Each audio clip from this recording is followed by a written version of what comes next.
అమావాస్య తర్వాత నుంచి శివుడి ఆశీస్సులతో ఈ 7 రాసుల వారికి దశ తిరగబోతుంది అని చెప్పవచ్చు.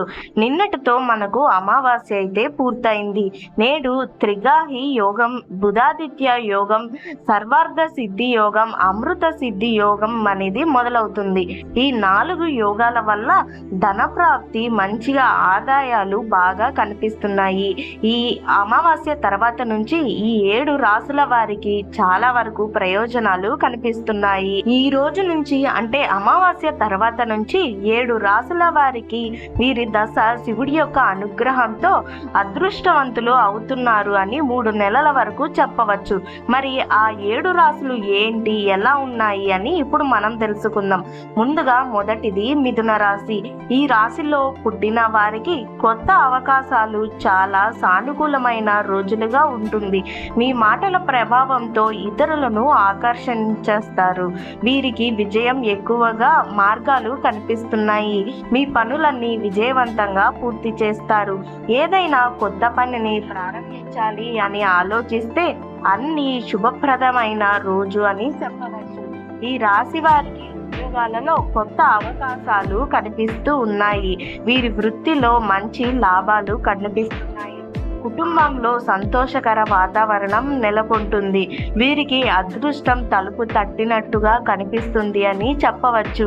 ఈ అవకాశాల వల్ల వీరు ఈ 3 నెలలు ఆనందంగా, శాంతిగా గడుపుతారు. తరువాత రెండవది కర్కాటక రాశి. ఈ అమావాస్య తర్వాత నుంచి కర్కాటక రాశి వారికి చాలా శుభప్రదమైన రోజులు కనిపిస్తున్నాయి. వీరికి వృత్తిపై మరింత శ్రద్ధ పెరుగుతుంది. ఈ రాశి వారికి ఉద్యోగంలో మంచి ప్రమోషన్లు, అవకాశాలు ఎక్కువగా కనిపిస్తున్నాయి. వీరు ఉద్యోగులలో మంచి హోదాలు అందుకుంటారు. ఈ వృత్తిలో మరింత శ్రద్ధ పెరుగుతుంది. వీరికి ఇప్పుడు అమావాస్య నుంచి కృషికి తగిన ఫలితం లభించి ప్రమోషన్లు అందుకుంటారు. వీరికి ఆదాయపరంగా మంచి విజయాలు కనిపిస్తూ ఉన్నాయి. రావాల్సిన సొమ్ము ఎక్కడ ఉన్నా కానీ సక్రమంగా అందిపోతుంది. మరిన్ని లాభాలు అందుకుంటారు. తరువాత మూడవది సింహరాశి. ఈ రాశి వారికి ఆదాయాన్ని పెంచుకోవడానికి ఇక్కడి నుంచి వీరికి సరైన మార్గం అని చెప్పవచ్చు. వీరికి ఈ అవకాశం ఇప్పటి నుంచి పట్టిందల్లా బంగారంగా ఉంటుంది. అన్నిటికల్లా ఈ రాశి వారికి యోగాల ప్రభావం చాలా మంచిగా ఉంది అని చెప్పవచ్చు.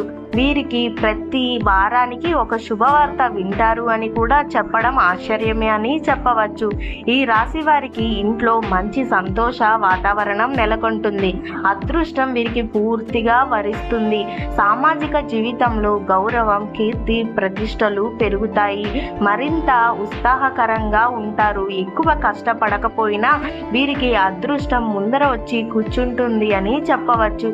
ఈ సమయంలో వీరు ఏ పని చేసినా మంచి లాభాలు తెచ్చిపెడుతుంది. వీరికి నాయకత్వ లక్షణాలు ఎక్కువగా కనిపిస్తున్నాయి. అదృష్టం చాలా వరిస్తుంది ఈ రాశికి అని చెప్పవచ్చు. తరువాత కన్య రాశి. ఈ రాశి వారికి అమావాస్య తర్వాత నుంచి విజయాలు పట్టిందల్లా బాట అని చెప్పవచ్చు. మంచి మంచి అవకాశాలు, ప్రమోషన్లు, ఉద్యోగాలు కనిపిస్తున్నాయి. వీరికి పాత పెట్టుబడుల నుంచి మంచి లాభాలు పేర్కొంటారు అని చెప్పవచ్చు. అంతేకాకుండా వీరికి కష్టానికి తగిన పూర్తి ఫలితాలు త్వరలోనే, దగ్గరలోనే అవకాశం వీరి ముందుకి వరిస్తుంది అని చెప్పవచ్చు. పోగొట్టుకున్న డబ్బు తిరిగి పొందే అవకాశం ఈ 3 నెలల్లో ఈ కన్య రాశి వారికి మంచిగా కనిపిస్తూ ఉంది. వీరికి వైవాహిక, కుటుంబ జీవితంలో సంబంధాలు బాగా బలపడతాయి. ఎలాంటి కష్ట నష్టాలు, ఒడిదుడుకులు ఉన్నా ఈ 3 నెలల్లో వీరికి మంచి ఫలితం కలుగుతుంది. ఒడిదుడుకులు అన్నీ తొలగిపోతాయి అని చెప్పవచ్చు. పనిచేసే చోట అధికారులు మీ పట్ల సంతోషంగా ఉంటారు. వీరిని ఎక్కువగా ఆకర్షులవుతారు. ఈ 3 నెలలు వీరి జ్ఞానం, నైపుణ్యాలు పెంపొందించుకోవడానికి ఇది మంచి అవకాశం అని చెప్పవచ్చు. తరువాత తులారాశి. ఈ రాశి వారికి అదృష్టకరమైన రోజులు అని చెప్పవచ్చు. వీరికి శుభయోగాల ప్రభావం వల్ల పూర్తి చేయని పనులన్నీ సకాలంలో విజయవంతంగా పూర్తి చేస్తారు. అదేవిధంగా తులారాశి వారికి పుణ్యక్షేత్ర యాత్రలు వెళ్ళే మంచి అవకాశాలు లభిస్తున్నాయి అని చెప్పవచ్చు. దీనితో పాటు వీరి పిల్లలకు ప్రతిభావంతులు, వీరికి ప్రతిభావంతమైన పేరులు లభిస్తాయి అని చెప్పవచ్చు. వీరికి అద్భుతమైన అవకాశాలు వరిస్తున్నట్టు కనిపిస్తున్నాయి. ఈ రాసుల వారికి స్నేహితుల నుంచి మంచి సహాయాలు, పేరు ప్రఖ్యాతులు పొందుతారు అని చెప్పవచ్చు. తరువాత ధనస్సు రాశి. ఈ రాశి వారికి కొత్త పనులు చేయడానికి ఇది అద్భుతమైన అవకాశం అని చెప్పవచ్చు. వీరు ఏ పని చేయబట్టినా వృత్తిపరంగా, వ్యాపార పరంగా వీరికి మంచి లాభాలు, మంచి అవకాశాలు కనిపిస్తున్నాయి అని చెప్పవచ్చు. కొత్త అవకాశాలు లేదా కొత్త ఉద్యోగాలలో వీరు ప్రతిభావంతులు అయ్యి మంచి లాభాలు లభిస్తాయి. వీరి జీవితంలో ముందుకు సాగడానికి ఇది మంచి అద్భుతమైన అవకాశం అని చెప్పవచ్చు. ఈ రాశి వారికి జీతం పెంపునకు ఇది మంచి అవకాశం. ఈ రాశి వారి జీవితంలో సానుకూల మార్పులు లభిస్తాయి. వీరికి కుటుంబం, స్నేహితుల నుంచి మంచి సహాయాలు అంది మంచి ఆనందంగా, ఆహ్లాదంగా గడుపుతారు. తరువాత చివరిగా మకర రాశి. ఈ రాశి వారికి అమావాస్య తర్వాత నుంచి వీరికి ప్రతి అడుగున అదృష్టం పూర్తి మద్దతు లభిస్తుంది అని చెప్పవచ్చు. వీరు ఏ పని చేసినా మంచి శ్రద్ధతో చేయడం వల్ల అదృష్టం వీరి ముందే వెంట ఉంటుంది అని చెప్పవచ్చు. అందువల్ల పని ప్రదేశంలో అందరూ వీరిని బాగా ప్రోత్సహించి మంచి సహాయం, అనుభూతి, ప్రోత్సాహం లభిస్తుంది. వీరు అస్తమానం కాకుండా ప్రతి క్షణం పని మీద దృష్టి పెట్టడం వల్ల వీరికి మంచి లాభాలు చేకూరుతాయి. వీరి జీవితంలో సమస్యలన్నీ తొలగిపోవడానికి ఇది మంచి సమయం అని చెప్పవచ్చు. మీరు ఎవరికైనా డబ్బు అప్పుగా ఇచ్చి ఉంటే ఇది తిరిగి వచ్చే సమానం అని చెప్పవచ్చు.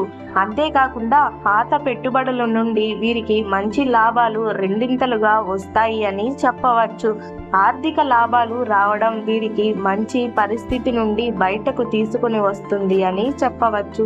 ఈ రాశి వారికి పరిస్థితులు మంచిగా కనిపిస్తున్నాయి అని చెప్పవచ్చు. స్వస్తి. ఇక్కడితో అమావాస్య తర్వాత నుంచి శివుడి యొక్క అనుగ్రహంతో 7 రాశుల వారికి ఎలా ఉంది ఏంటి అని తెలుసుకున్నారు కదా. వీరికి ఈ 7 రాశుల వారికి ఈ 3 నెలలు మంచి లాభాలు కనిపిస్తున్నాయి. ఏ పనులు చేసినా మంచి అదృష్టం వరిస్తుంది అని చెప్పవచ్చు. స్వస్తి. ఇక్కడితో రాశులు అయితే పూర్తయ్యాయి. మరి మీ ఏ రాశి ఏంటి అని తప్పకుండా కామెంట్ చేయండి. ఇలాంటి ఇంట్రెస్టింగ్ వీడియోల కోసం, ఇన్ఫర్మేటివ్ వీడియోల కోసం ఇప్పుడే నా ఛానల్ని సబ్స్క్రైబ్ చేసుకొని వాచ్ చేస్తూ ఉండండి. రేపు నా యూట్యూబ్ ఛానల్లో ఇంకొక ఇంట్రెస్టింగ్ వీడియోతో మీ ముందుకు వస్తాను. Thank you for watching Teju epic book. Please subscribe.